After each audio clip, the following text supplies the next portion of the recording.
आचार्य ने विचार किया, फिर सोचा चलो भाई तारंगा जी नहीं, और क्षेत्रों में जाने में अभी अनुकूलता नहीं, चलो महुआ जी गए। 1996 का चातुर्मास गुरुदेव का महुआ हुआ, और चातुर्मास के बाद जो विहार हुआ गिरनार यात्रा के लिए, बाबू ओम प्रकाश जी ने अपना पूरा भाव लगा के पूरे परिवार के द्वारा संपूर्ण संघ का विहार कराया।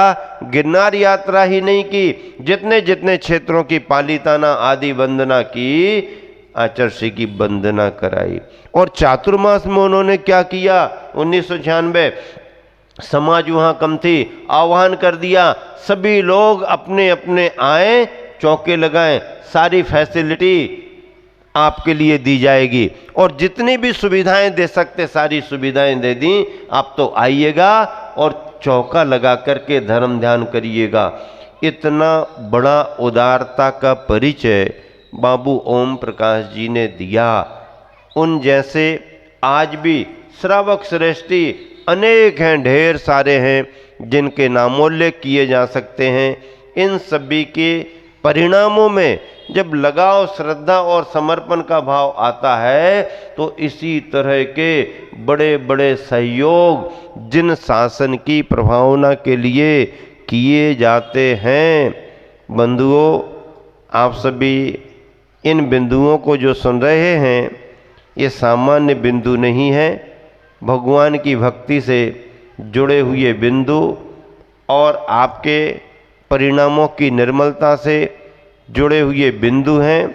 सम्यक दर्शन के अंगों में जो एक समर्पण का भाव आता है, अपने आराध्य परमात्मा के प्रति लगाव बढ़ता है, उसी को हम भक्ति कहते हैं।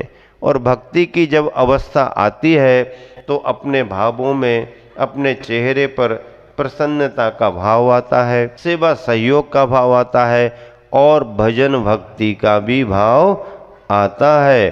चाहे आप पूजा करो, चाहे आप विधान करो, चाहे आप अभिषेक करो, चाहे शांति धारा करो, चाहे स्तुतियों का पाठ करो, चाहे आप भजन गाओ, चाहे आप गीत गाओ, चाहे पूजा प्रतिष्ठा के रूप में बड़ी बड़ी पूजा और महापूजा के रूप में पंच कल्याणक संपन्न कराओ, ये सब तुम्हारे अंदर की जिन शासन के प्रति भक्ति की भावनाएं हैं, और इन्हीं भक्ति की भावनाओं से, इसी समर्पण के भाव से आप अपने द्रव्य का सदुपयोग करते हो।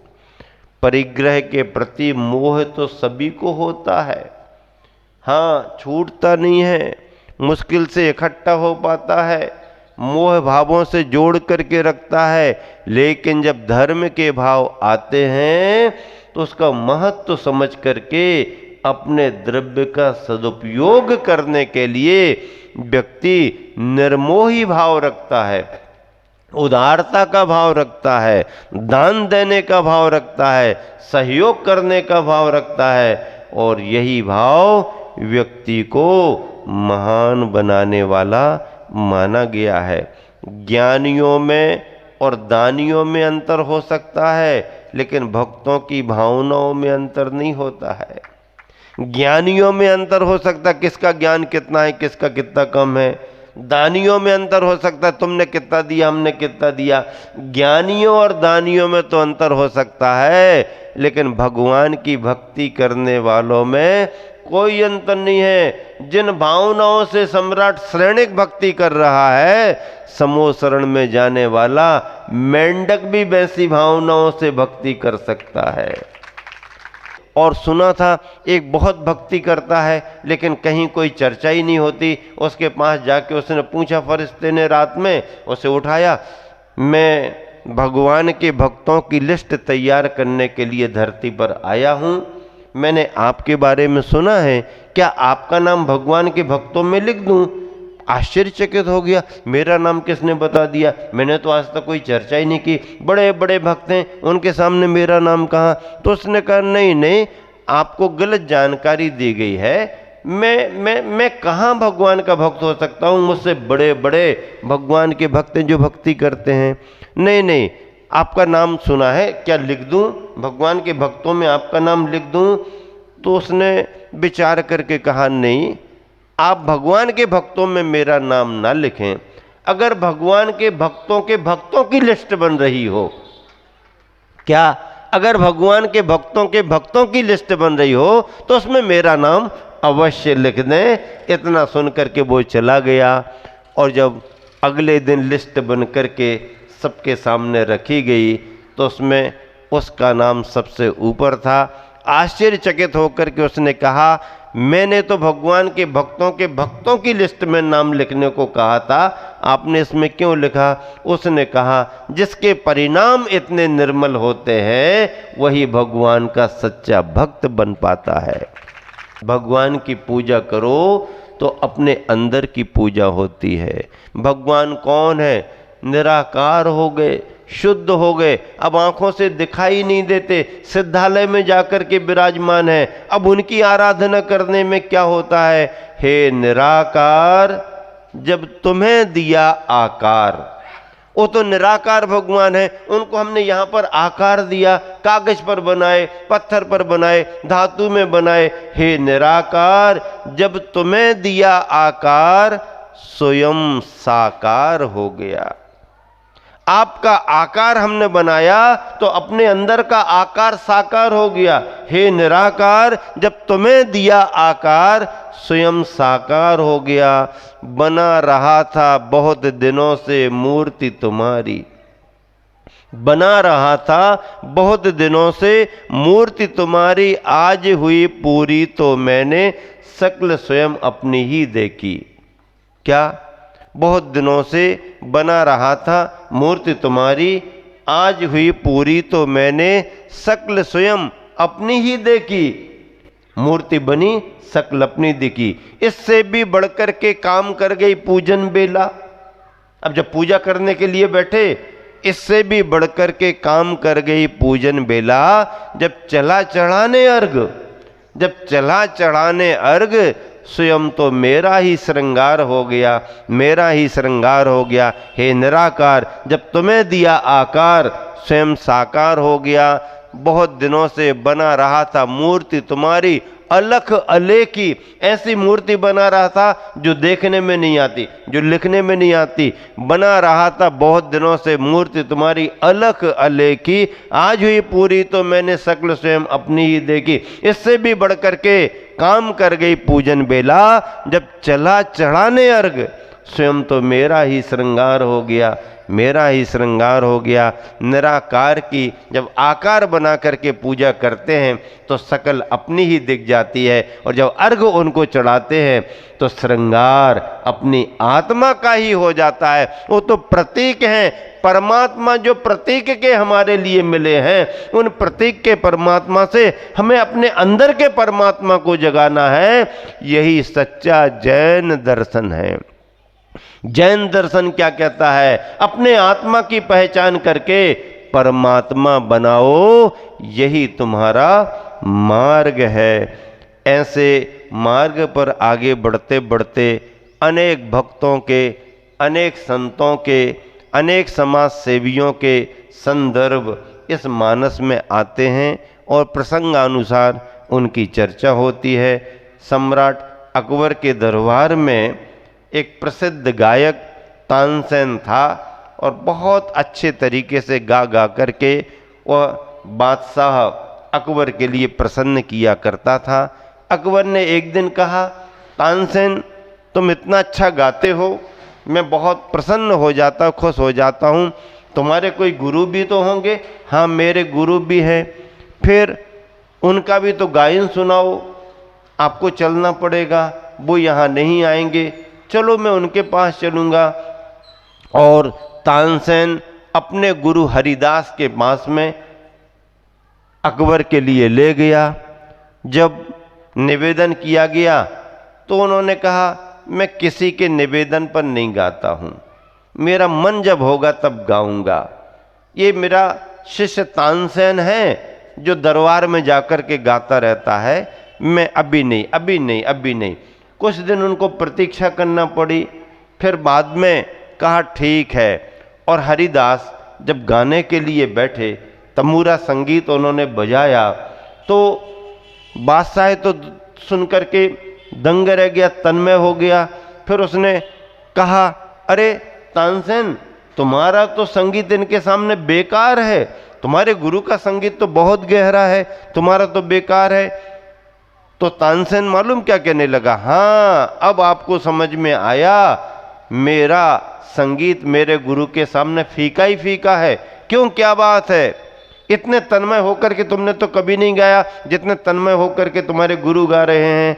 तो उन्होंने कहा, सुनो राजन, ये तानसेन जो है ना, ये तानसेन किसके लिए, तानसेन भारत के बादशाह को खुश करने के लिए गाता है। तानसेन जो है ये भारत के बादशाह को खुश करने के लिए गाता है, और मेरे गुरु भारत के बादशाह को खुश करने के लिए नहीं गाते, वो तो 3 लोक के बादशाह है, भगवान को खुश करने के लिए, 3 लोक के भगवान के लिए गाते हैं। इसलिए उनका संगीत इतना गहरा है, उनकी तन्मयता इतनी। मैं तो भारत के बादशाह को खुश करने के लिए गा रहा हूँ, हमारे गुरु भारत के बादशाह को खुश करने के लिए नहीं गा रहे, वो तो अपने भगवान के लिए, भगवान की भक्ति में गा रहे हैं। कितना प्यारा उत्तर दिया गया, अकबर को भी समझ में आया।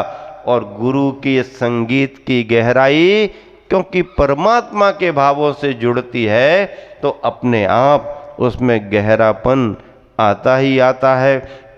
बंधुओं देखिए, सबरी का नाम इस दुनिया में प्रसिद्ध हुआ है, क्यों हुआ है, कौन जानता था सबरी के लिए? सबरी के लिए कोई जाने या ना जाने, सबरी की भावनाओं को श्री राम ने पहचान लिया था। और जब श्री राम ने सबरी की भावनाओं को पहचान लिया, तो सबरी को फिर दुनिया ने पहचान लिया। सबरी को राम मिले उसकी भक्ति के कारण, और मीरा को श्याम मिले। मीरा को क्या मिले? मीरा को श्याम मिले। मीरा ने अपने जीवन में भक्ति की, और परिणाम क्या निकला कि मीरा की पहचान बन गई। सबरी को भी सबने जाना, मीरा को भी सबने जाना, और अब जानना पड़ेगा आपको चंदनवाला के लिए भी। चंदनवाला कौन थी? राजघराने में जन्मी, सुयोग कन्या, पुण्य का, वैभव का बोलबाला। लेकिन जब अशुभ कर्म का चक्र आया, तो परेशानी पर परेशानी, परेशानी पर परेशानी। माता पिता छूटे, नगर छूट गया, अपहरण हो गया, यहाँ वहाँ, यहाँ वहाँ, यहाँ वहाँ, सब तरफ परेशानी। लेकिन उसका पुण्य हमेशा उदय में आया कि उसके जीवन की सुरक्षा हर जगह होती रही।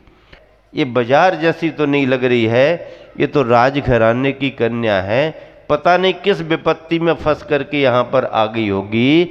अगर इसका ऐसा समय है तो इसको संरक्षण देना चाहिए। और जो लोग खरीदने के भाव से अलग अलग नज़रों से खड़े हुए थे, उनके बीच में सेठ जी जाकर के खड़े हो गए। जब सेठ जी जाकर के खड़े हुए, लोगों ने हंसी उड़ाई। सेठ जी के यहाँ क्या काम है, सेठ जी को क्या जरूरत है? उन्होंने कहा कुछ नहीं। क्या है इसका? जितना दाम बोला गया उससे ज़्यादा देने को सेठ जी ने तुरंत कहा, और कहा इसके लिए मेरे घर पर सकुशल पहुंचाया जाए। क्योंकि सेठ जी के पास संतान नहीं थी, और उनके मन में भाव आया ये राजघराने की कन्या है, अगर कहीं और चली जाएगी तो इसके साथ अहित हो जाएगा, ये हमारे घर आएगी तो बेटी की तरह इसका पालन पोषण करेंगे, और हमारे कुल की प्रशंसा और बढ़ेगी और बढ़ेगी। ऐसा करके वो ले गए। घर परिवार अच्छा चल रहा था, लेकिन वहाँ भी उसके भाग्य ने साथ नहीं दिया। सेठ जी व्यापार धंधे को गए। सेठानी के मन में ईर्ष्या होने लगी थी। उसने सिर मुड़ाया और सामान्य से कपड़े पहना करके और अपने मकान के नीचे तलघर में उसको रख दिया। खाना पीना भी सामान्य, परेशानी पर परेशानी। उसको कौन पूछने वाला? महाराजा पिता उसके सिद्धार्थ महाराजा उसके चेटक कहाँ पर होंगे किसको पता, और उसके सब कहाँ पर होंगे भाई वगैरह किसको पता, और वो कहाँ पर है किसी को भी पता नहीं। परिणाम क्या निकला, बड़ी परेशान रहने लगी, लेकिन उसने अपने कर्म के सिद्धांत को नहीं छोड़ा, कर्म पर भरोसा करती रही। आज नहीं तो कल, कल नहीं तो परसों, कभी ना कभी हमारा भाग्य भी पलटेगा, भाग्य भी पलटेगा। लेकिन अभी तो इतनी बड़ी परेशानी, कई दिनों की भूखी प्यासी, कोई देखने वाला नहीं, कोई पूछने वाला नहीं। जिस कौशाम्बी नगरी में वो थी तलघर में कैद, उसी कौशाम्बी नगरी में उसकी बहन महारानी थी। कौशाम्बी नगरी की महारानी, महाराजा शतानीक, महारानी मृगावती उसी नगरी में, लेकिन उनको भी पता नहीं। वर्धमान महावीर स्वामी दीक्षा ले चुके थे, उपवास करते हुए यहाँ वहाँ विधि नहीं बन रही थी, और कौशाम्बी की ओर उनका आगमन हुआ। जय जयकार की आवाज़ें आ रहीं, चंदना के कानों में आवाज़ गई, वर्धमान की जय बोली जा रही। क्या वर्धमान, वर्धमान इस तरफ आ रहे हैं क्या, वर्धमान इस तरफ आ रहे हैं क्या, वर्धमान अगर आ जाएं तो बहुत अच्छा। ऐसा विचार करते करते करते करते और वर्धमान भी उसी गली की ओर आ गए। लोग आश्चर्यचकित, कहाँ जा रहे, क्या जा रहे पता नहीं, काय के लिए आए पता नहीं। और इसके भोजन करने की बेला थी, जो उसके लिए सूखा पौधों का भोजन आदि आदि दिया गया, वही लेकर के खड़ी हो गई। और परिणाम क्या निकला, वर्धमान ने देखा लेकिन रुके नहीं, लौट पड़े तो आंखों से आंसू आ गए, कराह निकल गई। वर्धमान भी अगर मेरी नहीं सुनेंगे तो कौन सुनेगा। वर्धमान लौट करके देखते हैं, आंखों से आंसू आ रहे हैं, सिर मुड़ा हुआ, बेड़ियां पड़ी हुई हैं, सामान्य सी वेशभूषा। और जैसे ही पलट करके आगे बढ़े, चंदना ने पड़गान किया और पूरा शरीर उसका बदल गया, राजकुमारी के रूप में हो गई। और आहार दान जब संपन्न हुआ तो सारी नगरी में जय जयकार हो गई। महारानी महाराजा मिलने आए, कौन है वो रमणी रत्न जिसने पड़गान करके आहार दान दिया। हमारे महलों को छोड़ करके वर्धमान का आहार कहाँ हुआ है, तलघर में। जब देखा तो चंदन वाला ने अपनी बहन को पहचान लिया, बहन ने चंदन वाला को, और चंदन वाला को फिर महारानी अपने महलों में ले गई। उसका भाग्य परिवर्तित हो गया। आगे चल करके महावीर भगवान के समूह में केवल अज्ञान होने के बाद उसने दीक्षा ली, और आरिका चंदन वाला आरिका के नाम से आरिकाओं में वह मुखिया बनी। बंधुओं, भक्ति सार्थक होती है, ऐसी भक्ति को आप सब निरंतर करते रहें। इसी शुभ भावना से विराम दे रहा हूँ। महावीर भगवान की जय।